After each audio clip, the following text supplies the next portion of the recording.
Baldur, þá er það Ítalía á morgun, fyrir leikurinn að tveimur á móti sama liðinu. Ítalía heima hér í Laugardalshöll. Unnið á síðast, okkur ætti Ísland ekki geta gert það sama á morgun bara?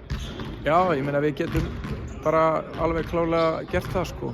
Og höfum náttúrulega bara trú á því verkefni sko. Það er stórt verkefni sem fyrir höndum, þessi undankeppni í Eurobasket. Ísland náttúrulega komið í þá góðu stöðu að vera í þessum riðli þar sem að má bara ekki vera síðastur til þess að komast inn á lokamótið. Má færa rauk fyrir því að Ísland sé í dauðafæri að komast á lokamótið fyrst skipt sem 2017?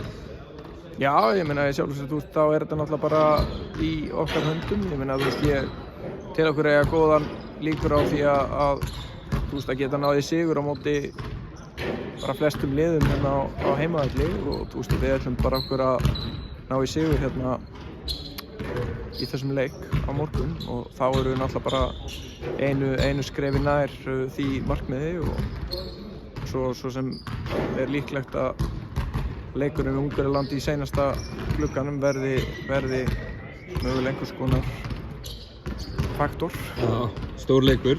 En þið gerir vel að vinna þá hérna heima síðast og ég meina það er allir vegið færir einhvern veginn. Já, ég meina við erum bara í fínni stöðu og vonandi ná að bæta stöðuna í þessum glugga. Það er óhætt að segja að Ítalíu séu mikil íþróttaþjóð fyrir að fyrsta en þeir eru körfuboltaþjóð, vissulega. Þeir eru þarna á nýlegri krafturöðun FIBA fyrir þennan glugga þá voru þeir bara í 7. sætinu eitthvað sem sterkustu þjóðir álfunnar.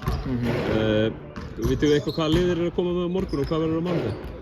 Sjálfsögðu náttúrulega vitum við að EuroLeague-leikmenn eru ekki og NBA-leikmenn eru ekki sem gerir það að verkum að þú ert þá með leikmenn úr Eurocup eða Champions League og efstu deild á Ítalíu sem er hörku deild þannig að við vitum alveg hvaða lið eru að koma með og þetta er allt hörkuleikmenn að spila á háu leveli og þetta verður bara hörkuleikur sem við teljum okkur samt geta unnið.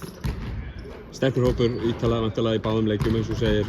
Sterkur hópur Íslands líka, ég meina fyrir utan Martina þá eru ekki flestir heilir bara? Jú, ég meina það eru bara flestir með og Martin er ekki með og við erum bara eins og við þekkjum bara með fullt af frambærilegum leikmönnum og ég meina við erum náttúrulega að koma út í glugga sem við vinnum Ungverjaland heima og förum síðan og töpum með einu stigi í Tyrklandi fyrir fullu húsi þar sem allir EuroLeague-leikmenn voru með sko. Þannig að við höfum bara fulla trú á því að við vitum bara ef að við spilum góðan körfubolta að við getum spilað hörkuleiki við sterku þjóðirnar og ætlum okkur klárlega að gera það. Kæra þakkir Baldur, gangi ykkur vel.